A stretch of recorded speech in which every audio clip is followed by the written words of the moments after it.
যদি রমাজানে রোজা রাখতে পারো, হক আদায় করে, পুরস্কারটা বড় কঠিন। দুনিয়াতে 6টা, আখেরাতে 2টা।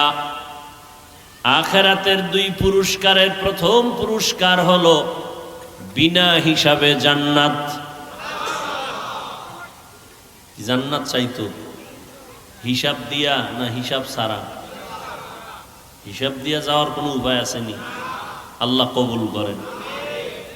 প্রথম পুরস্কার বিনা হিসাবে জান্নাত। দ্বিতীয় পুরস্কার হলো পর্দা ছাড়া ডাইরেক্ট আল্লাহর সাথে হবে বান্দার মোলাকাত।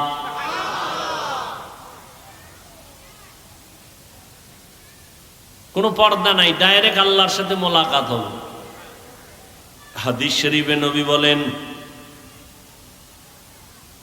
রোজাদারকে আল্লাহ পাক ডাকবেন আর বলবেন, এই রোজাদার, আমার আরশের নিচে একটু অপেক্ষা করো, বসো। তোমরা দুনিয়াতে কষ্ট করেছো, রোজা রাখছো, আসো, তোমার জন্য আরশের নিচে ছায়া। ওই দিন আরশের ছায়া ছাড়া আর কোনো ছায়া থাকবে না। আর যারা আরশের ছায়া পাবেন, আল্লাহ এদেরকে নিশ্চিত বিনা হিসাবে জান্নাত দিয়ে দিবেন। আল্লাহ বলেন, কুতিবা আলাইকুমুস সিয়াম, রমাজানে রোজা রাখো, বাই ফোর্স অর্ডার। কেন অর্ডার না?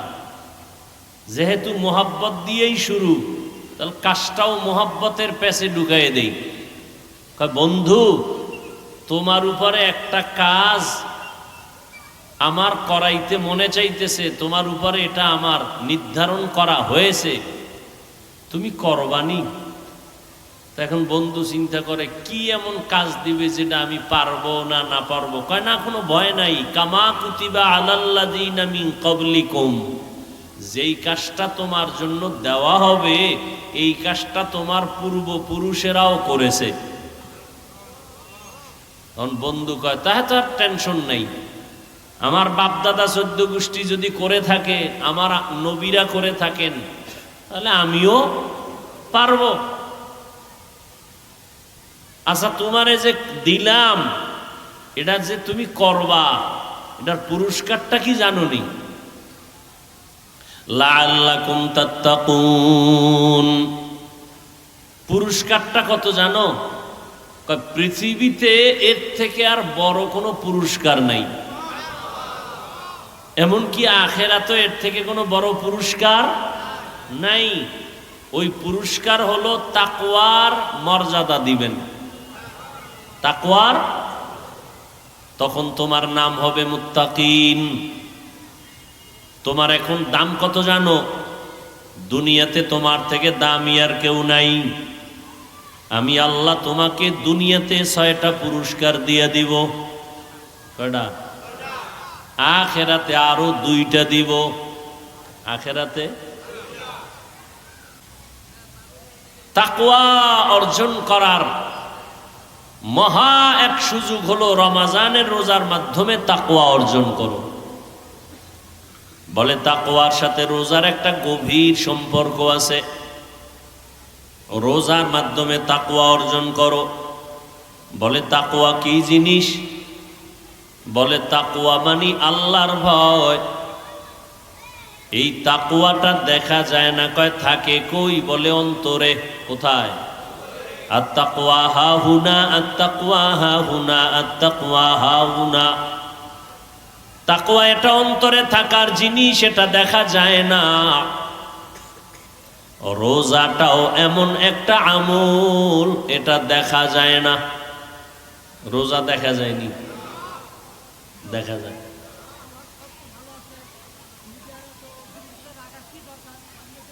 ভাইরা আমার, ভালো করে, এই রোজা দেখা যায়। এক এলাকায় বলে এক হুজুর আইয়া ওয়াজ করতেছে। এক এলাকায় আইসা, আরে ভাই কথা বলেন কেন?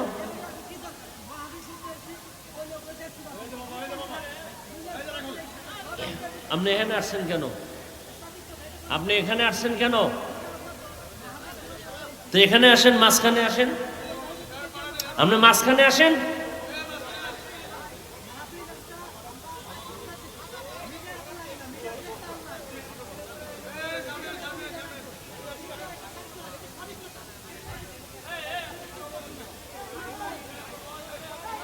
এই এই ভাই সরেন সরেন।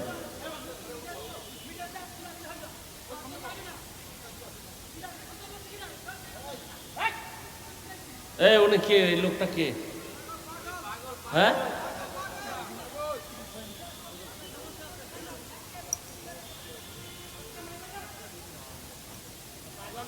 এইটার দৈরে টদিক নিয়ে যা তো, যুবকরা তোরা পারো না? সব শিখাই দিতে হয়।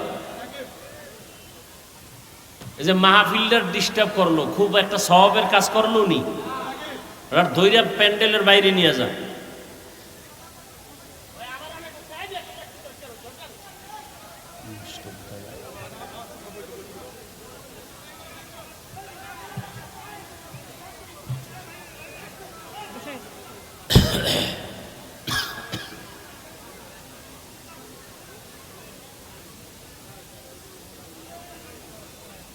বসি, কথা না বলি।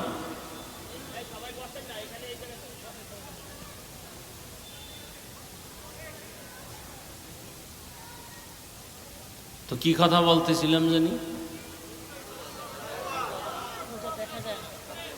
রোজা দেখা যায় না।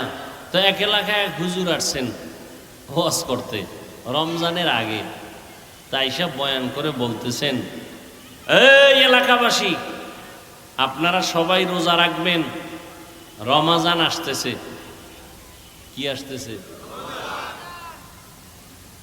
তো এলাকার মানুষ এতটা জাহেল, রমাজান বুঝে না। তো হুজুরের জিজ্ঞাসা করলেন, রমাজান কি, সিস্টেম কি? কয়ের সারাদিন না খায়া থাকতে হয়। সারাদিন? এ কথা শুই না ওরা ভয় পেয়ে গেছে। সারাদিন না খায়া থাকতে হইবি রমজানের কারণে? এটা তো কষ্টসাধ্য বিষয়, এটা মানা যায় না। তো হুজুর বয়ান টয়ান কইরা কিছুদিন ছিলেন, রমাজানের আগে চলে যাইতেছেন। যখন যাবেন তখন বলে যে এলাকার লোক, হুজুর রমাজানটা আসবে কখন? কয় শাবান এখন যে মাস চলে এর 29 বা 30, 29 বা 30 তারিখ আসবে রমাজান। কয় কোন দিক থেকে আসবে? কয় পশ্চিম দিক থেকে। কোন দিক থেকে বুঝেন না? রমাজানের চাঁদ উঠে পূর্ব দিক না পশ্চিম? বলেন। তো হুজুর বলে দিলেন রমাজান আসতেছে শাবানের 29 বা 30 তারিখ। কোন দিক থেকে আসবে? তো চাঁদ উঠবে পশ্চিম থেকে দিক থেকে, এটা বলে নাই, বলছে পশ্চিম দিক থেকে রমাজান আসবে। হুজুর তো চলে গেছেন। এলাকার মানুষ এতটা জাহেল, এরা পুরোপুরি রেডি হয়ে গেছে, এমন একটা জিনিস আসবে এলাকায় নতুন করে, আর সেই কারণে আমরা না খায়া থাকতে হবে, এটারে এলাকায় আসতে দেওয়া হবে না। সবাই লাঠি টাড়ি নিয়ে রেডি, আইলেই ভিড়া। তো হুজুর বইলে গেছে কবে আসবে? শাবানের 29, 30। এরা সব পশ্চিম দিক থেকে আসবে, হুজুর বলে গেছেন ওদিকে রওনা। সন্ধ্যাবেলা হাঁটতেছে, এলাকার মানুষ দেখতেছে এক উটের রাখাল আসতেছে, উট নিয়া। কিসের রাখাল? উটের রাখাল। তো এর সামনে বলছে পশ্চিম দিক থেকে আসবে, তো পশ্চিম দিক থেকেই আসতেছে। কাছাকাছি আসার পরে বলে, ভাই তোমার নাম কি? কয় আমার নাম রমজান আলী। কি নাম? কহ হুজুরে তোমার কথাই বলে গেছে। পশ্চিম দিক থেকে আসবে শাবানের 29 বা 30 তারিখ। ধুম পিডা জাগাত সাইজ রমজান, আর এই জমিন আসতে পারবে না। যে রমজান আইসামগো না খাওয়ায় রাখবে, এইটাই এলাকায় আর ঢুকতে দেওয়া হবে না। পিটায় ফাটায় এটারে তুষ বানায় ফেলাইছে। হুজুর রমাজানের পরে আবার এক সময় আসছেন, আইসা আবার খোঁজ নিছেন রোজা রাখছেন নি, রমাজান আসছিল নি, কয় এটারে সাইজ করে লাইছে হুজুর আসার সাথে সাথে। আপনার কথা অনুযায়ী 29 তারিখে আইসা পড়ছিল, আমাকে এলাকায় আর ঢুকতে দেই নাই। ঘটনাটা আমি বড় একজন বুজুর্গ ওলিয়ে কামেল শায়েখে মুকাম্মেল কুতুবুল আলম হাকিম আখতার রহমতুল্লাহ আলাইহের নকল করা ঘটনা আমি আজকে আপনাদের শুনাইলাম।